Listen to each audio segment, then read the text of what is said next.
Good morning from Casper City, Wyoming this morning, folks.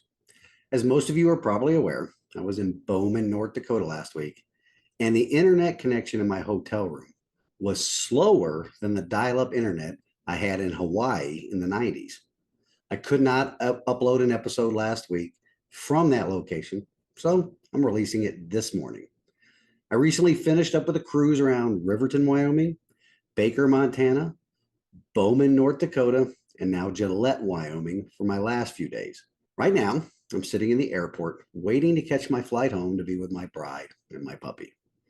After being in this part of the country for a bit over 2 weeks now, I regret not visiting here in the past. I have to say, it's just as beautiful as East Tennessee in its own way. The average elevation of where I spent most of the last week was around 5,500 feet. Gorgeous scenery everywhere I looked, even in some of the oil field I spent the time in. Wildlife, too, it's quite abundant here. The weather has been a bit of a relief after spending the first week of this 3 week engagement in Mississippi, where the heat and humidity really do take a toll on you. The temperatures, they've been as in the 80s here as well, but it's not nearly as humid. And while the names of the people I've been working with are quite different, their character and their work ethic, they're the same. As I have said many times in the past, these individuals in the quote unquote oil patch are some of the hardest working people I have met in my entire life. And they do this work in some of the harshest environments. I'm truly blessed beyond measure to be able to interact and assist these teams in their leadership development and building a safety culture second to none. I'd like to thank the audience for the positive responses I received to last week's episode, or the week before last, actually, after taking a break from losing the GOP primary in House District 12. Not only did I have a bunch of stuff to do with closing out the campaign, but I also had very little time to do it. The primary was on a Thursday, and my travel for this engagement began early the following Sunday morning. Not a lot of time to pick up all my yard signs around the county, wrap up some of the honeydew list or most of the honeydew list, pack and make travel arrangements, plus putting together an episode. Nonetheless, the responses were great. Please continue to share these episodes on your social media platforms. Also, don't forget to give the show a thumbs up on YouTube and Rumble. And if you're listening on Apple or Spotify, please give the show a review on those platforms as well. For now, though, let's get on with this week's episode of the Liberty Leadership and Lies podcast, where I will discuss why the lie that national elections matter more than local ones is so pervasive in our republic. It's a lie that needs to be exposed. I'm also going to talk or define woke as I know it and compare that to something that is being passed around by those on the left that meets their definition or their attributes of woke. And then I'm going to break down the lies they are spreading about it. As I stated in the closing segment of last week's episode, you cannot fix the national government until your local house is in order. But that is why the lie is spread that national elections matter more. So let's take a stand in the arena again this week, folks, and get on with the show. Welcome to the Liberty, Leadership, and Lies podcast. On this show, we will discuss the assaults on our liberty by the very institution we the people created to secure our liberty.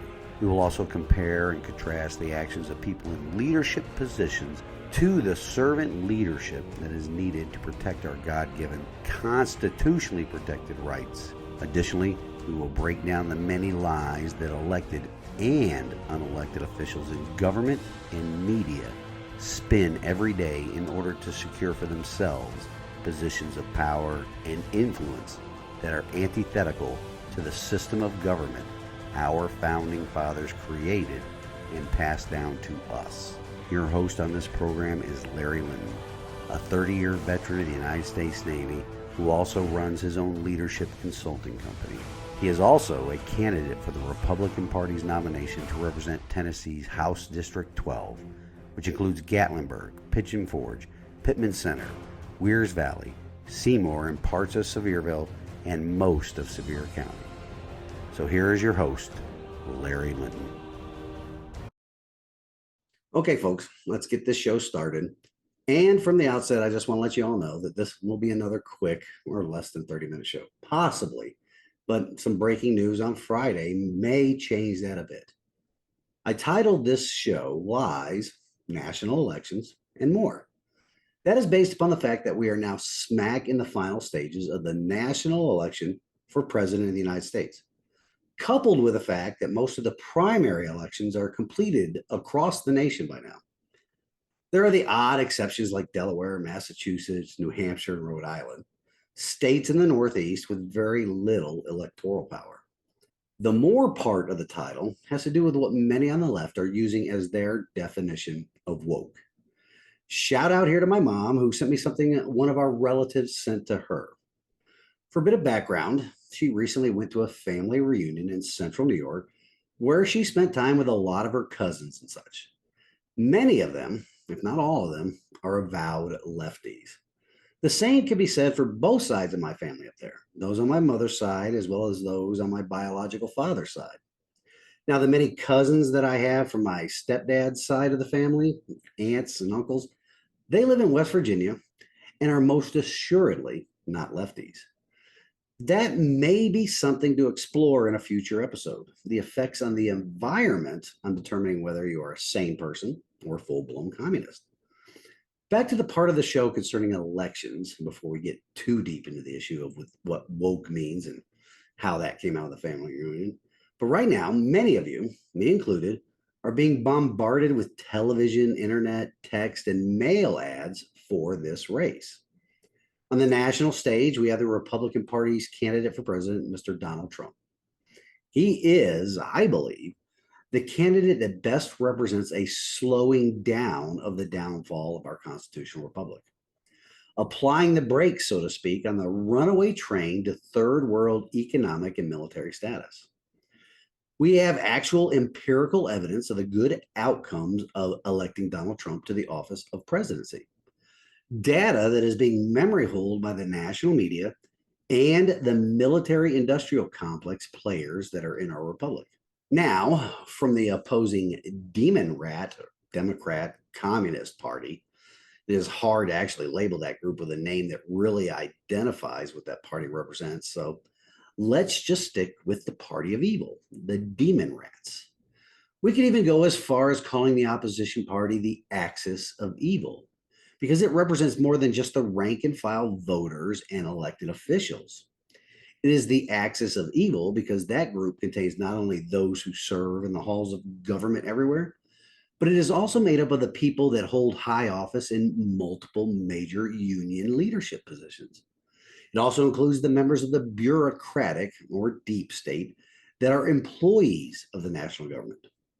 The major players in the defense industrial complex, they're part of this axis as well. And yes, even a vast majority of the news media are co-conspirators or members, full-blown members in this axis as well. So right now on the national stage, from the axis of evil camp, we have the cackling communist Kamala Harris. Keep in mind, this is the woman whose rise to prominence began with performing fellatio and other sex acts on a married man. Former San Francisco mayor and major player in the California Demon Rat Party, Mr. Downtown Willie Brown. This is the same woman who finished at the bottom or very near the bottom of the Demon Rat candidates during the 2020 primary in her own home state of California. But wait, there's more. You like that? That's that infomercial. But wait, there's more. She is the same person who was given the charge of solving the illegal immigration problem along our nation's southern border for the past 3.5, going on 4 years now. She is the axis of evil's candidate for president, despite not receiving one single vote in a primary from the political party that constantly screeches about protecting democracy. The Demon Rats just wrapped up their national convention where they applied a patina of democracy to the coup that ousted the child sniffer in chief from the presidential election. So across the fruited plains, that is where the major political focus is right now. And that is on purpose. Very little thought or news coverage about statewide races for political office. But let me ask you this, folks. Which level of government has a bigger impact on you? We've discussed this many times before on the show.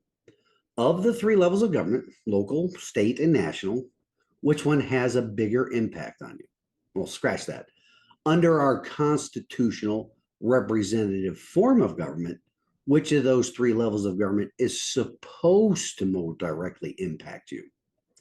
If federalism were alive and well in our republic, the local elected officials, those local offices, are supposed to have more impact on our daily lives. That isn't the case anymore because the apathy of the electorate has reversed those roles. It was apathy that led to the exponential growth in the size and scope of the national government's involvement in the daily lives of the citizens of these United States. Apathy that led to the unconstitutional passage of the 16th Amendment, and then followed up closely by the 17th Amendment, which really destroyed federalism. It is the apathy of the voter, especially at the local level, that has led to the introduction of electronic voting machines. That last bit there is a bit of a tie-in to the last episode where I discussed the magic number of 24%. By the way, thank you to all the listeners that messaged me or emailed me about that episode. For those of you that are wondering why more cannot be done to explore that oddity in Sevier County elections, it is this.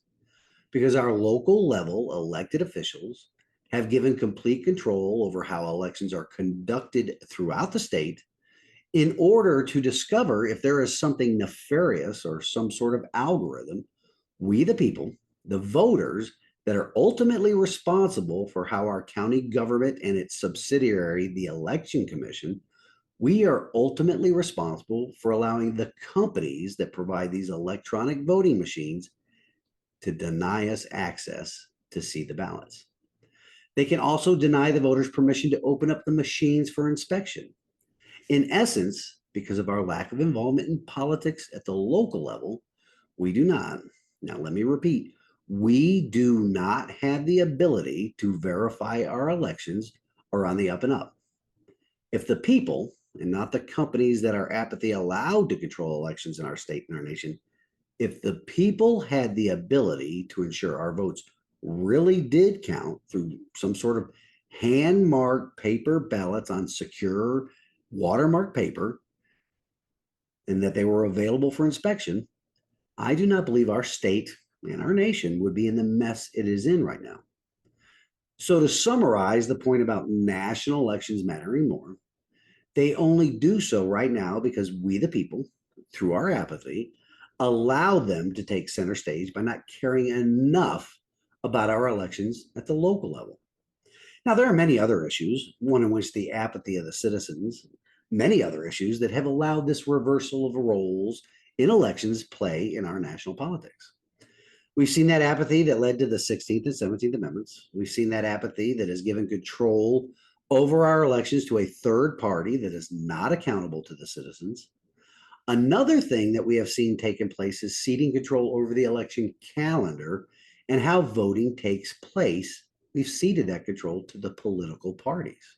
Now, I'm about to go through only information that's based upon Tennessee here, but I imagine the situation I'm going to describe is pretty similar in all 50 states. And if it isn't similar, every state sees that off presidential year elections, as well as primary elections during presidential election years, that do not have the presidential candidates coupled with the state and local primaries, there is a significant difference in voter turnout. Very significant. Do you think that is by design? Of course it is. For example, in the latest primary election where I was a candidate in Tennessee House District 12, out of 45,000 registered voters, only 4,793 cast a vote for that District 12 primary. That's just a little bit over 10%. And that was for this past August. Now compare that to the presidential preference primary held earlier this year in March. Again, out of the 45,000 registered voters, 7,596 people cast a vote in House District 12. That is almost 17% of registered voters. Since the presidential election is still a couple of months away, I only have the November 2020 data to compare those two primaries against. What do you think those numbers will look like? So again, we're going to go off the 45,000 registered voters in House District 12. And during the presidential election of 2020, 43,535 voters cast a vote. That is pretty impressive, don't you think? Roughly 77% of registered voters cast a vote in that national election as compared to the 10% for the election of the body of government closest to the voters themselves. Design or accident? Design, people. Because if local elections really did matter to the political parties in our nation and in our state, they would be grouped together with the national elections. Why we allow the political parties the complete control of when and what type of elections are held, we have been subjected to this tyranny of the minority. Think about it for just a moment. If the political parties want as much participation in local elections as they did national elections, why not hold state primary elections on the same day as the national primary election? Better yet, why don't the political parties move to have state and local primaries occur on the same day as the presidential election? After all, a 77% of the registered voters electing people that have a more direct impact on their day-to-day lives would definitely fit the model of representation at the state level. Can you imagine that? Oh, there will be some arguments about costs to the taxpayers about running elections that way, but it would move the statewide elections to after the presidential election, and that's just a straw man argument. The date elections are held, either in August or December, has no significant difference in costs in terms of funding. What it would do would provide a return on investment in the people's liberty astronomically better than what we have now. We have allowed that to happen to ourselves. And because we did that, we are being exposed to the biggest poop show imaginable right now, where the axis of evil is trying to shove lies down our throat and trying to convince us all that Kamala Harris isn't who we already know her to be, while simultaneously allowing the political parties pick who our representatives will be at the state and local level. To wrap it up in a neat little bow, folks, local elections do matter much more to liberty, and that is why the commies and the establishment have set up a system that we are living in right now. Low voter turnout in local elections, coupled with voting systems that are not accountable to we the people. And now here's where the breaking news comes into effect. RFK Jr. dropped out of the race and endorsed Trump. That is going to have a cataclysmic effect on the commies right now. All right, I've come up on a break. And when I come back, I'm going to talk more about the quote unquote more in this week's title. And it has to do with what the term woke really means and how the left is trying to define it and the miserable failure of their definition. So I'll be right back.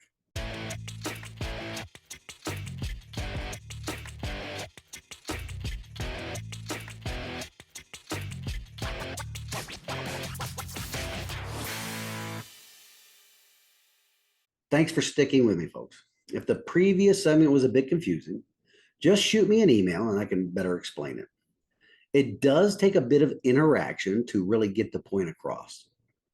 The email address is larry@libertyleadershipandlies.com. That's all one word, larry@libertyleadershipandlies.com. Now, since I was a bit long in the last segment, I'll not try to go as long in this one. It may be impossible, though, given the topic. Before we move on, though, I really need the audience to do a few things considering the poop show that the national election is right now and it's being shoved down our throat. And that is, you all need to really examine or compare the national media's attempt to hype up and reimagine the Demon Rats candidate for president. And when you do that, you have to share it with everybody you know. First, there's this. 2 months ago, This individual that's now the nominee had a lower favorability rating than the current resident in chief of the White House. Hard to imagine that was possible, but it is the truth. And now, since the Demon Rats coup has been successfully carried out, all of a sudden, she is the second coming of the communist messiah, Barack Obama, except a female, but they can't define a female. Now, please explain to me how that is possible without the direct involvement of the mainstream media. How is this second coming possible and the polls showing her leading Trump after the latest economic proposals that even Joseph Stalin, Vladimir Lenin, and Karl Marx would be envious of? Price controls on a segment of the economy that only operates at a 1 or 2% profit margin, grocery stores, responsible for feeding the people.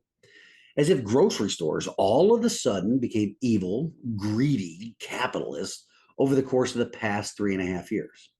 And it has nothing to do with the already terrible monetary policy of the current administration. Or how about the proposed raising of the corporate tax rate?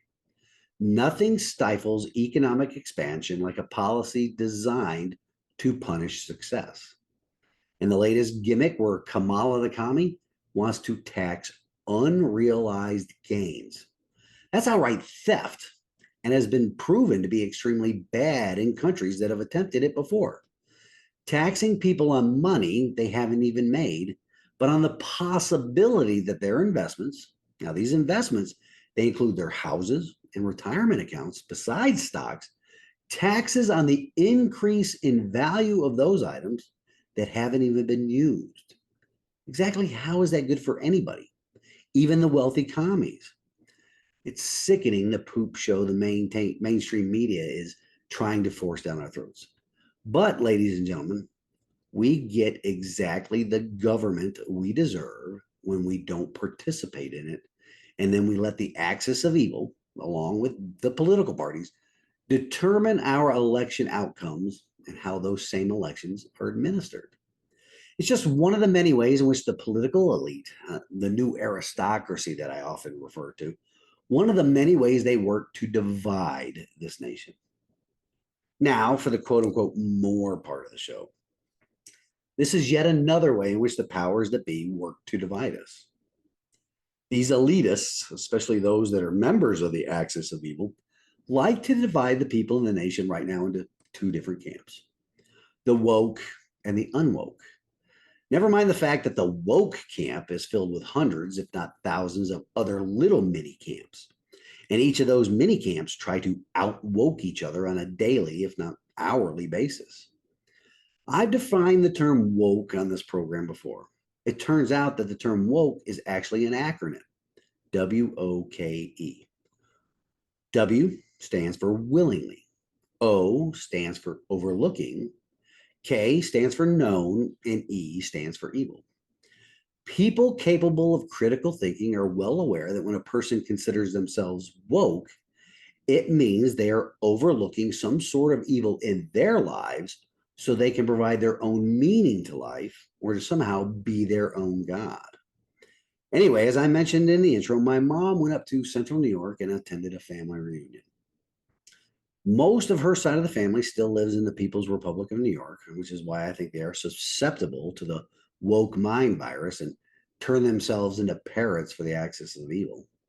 Sadly, my younger brother and several close friends from my teenage years are still living in that prison without walls, and they refuse to escape.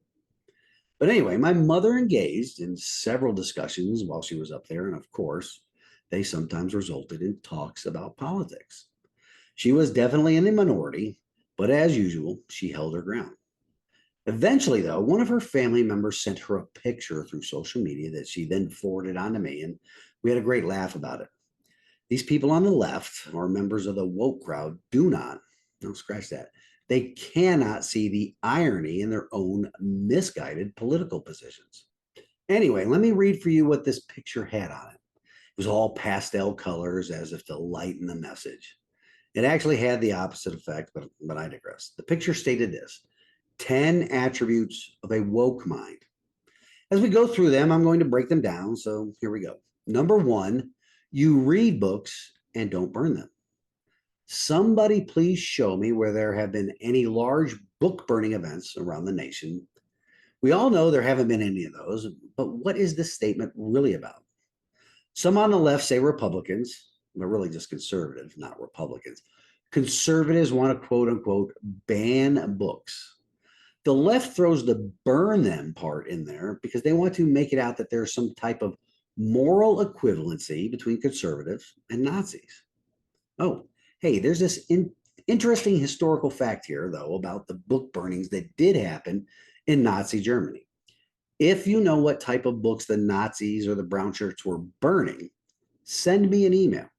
Let me know what they are. And if you got the answer right, I'll mail you a prize. I have some material left over from my campaign, and what better use than let them stuff serve as prizes? You know the email address, so send me the answer and I will get something out to you in the mail if you're correct. Now, my family members are ineligible for the prizes because they are students of history and know the answers. Anyway, read books and not burn them. Of course, that is a lie on both ends. The facts are that parents and conservatives have read these books and find that they are inappropriate to be in grade school classrooms and libraries. These same parents don't burn them, nor do they ban them. They just want them removed from taxpayer institutions of supposed education for children. Now, moving on to a woke attribute number 2, you embrace science. That's completely laughable. What they mean is embrace the science they approve of. Because the woke do not accept the science that men cannot give birth, women don't have penises, a cloth diaper on your face will not protect you from a virus, and that the COVID vaccine didn't work. How is that for embracing the science? Attribute number 3 is a doozy. It states, you are willing to change your mind when new information becomes available. Nothing, let me repeat, nothing can change the mind of the woke. Show me an example to prove me wrong, and I'll admit it right here on the program. Until then, it's just another lie. Now, moving on to attribute number 4, you understand that most issues are not black and white. That's because the woke like to live in an all gray world because they lack principles grounded in facts, truth, and logic. They prefer the gray world so they can shift their positions on the fly so that they always stand in opposition to people capable of critical thinking. I think Dan Bongino calls them the anti-communists. Yeah, that makes sense. Attribute number 5, you believe in true equality for all people. Here's where the woke get into the control the language, control the narrative aspect. While this attribute uses the word equality, what they really mean is equity. You see, they do not believe in equality of access, which is what everybody has. They believe in equality of outcomes. And there is no amount of money on the planet that can guarantee that. They have to use force. Next up is the attribute number 6. You have empathy. Well, next time you run into a member of the woke crowd, ask them if they are empathetic to your position as a follower of Jesus Christ. Let's see how much empathy you receive. Number 7 is that to be woke, you have to have the attribute of embracing cooperation. Somebody, anybody, please point to an example of the woke crowd cooperating with anybody that isn't part of their special club. Now, number 8 is also pretty hilarious. It states that in order to be woke, you respect others' rights. Unless, of course, you are a quote unquote other that believes in limited government, that rights come from God and not man, and that you have the right to live from a biblical worldview. If you believe in any of those 3 things, you don't have any rights in the minds of the woke. Number 9, now this one's wild. This attribute states that in order to be woke, you believe that culture and arts have value. But listen, it's only culture and art that denigrates religion, trashes family values, and celebrates man as God. All other art is completely acceptable except those 3. The number 10 attribute is just a vague way of saying that if you do not believe in man-made climate change, you do not care for the planet. This attribute states that to be woke, you must care for the planet. But the woke view caring for the planet as paying higher taxes to make the winters less cold and the summers less hot. It's to destroy modern America's energy superiority. Now, it's not possible to change the temperature of the planet to suit them, but they will take as much of your tax money as they can in order to try and achieve that. Now, as I stated, to be woke means you have to believe that humans are causing the planet to overheat. And if you believe in that, the ultimate solution to caring for the planet is less humans. That viewpoint or attribute, coupled with the woke's obsession with killing babies in the womb, really makes them a cult of death and destruction. Now, based upon the attributes they use to describe what it means to be woke, in my analysis of each attribute that I just read off, it makes my interpretation of woke as the acronym for willingly overlooking known evil much more believable than anything they think about themselves. And as you can figure out by the commies or the wokesters defining their own attributes for what it means to be part of their club, what they are really doing is creating an us versus them mentality where they are always trying to shout down to anybody that doesn't run with their crowd. What are your thoughts? Do you see it the same way? If not, you can email me about that as well, or leave a comment on the show on whatever platform you watch or listen to this podcast on. For now, though, that closes out this segment. I'll be right back after the break with my closing thoughts and God's Word. So stay tuned. I'll be right back.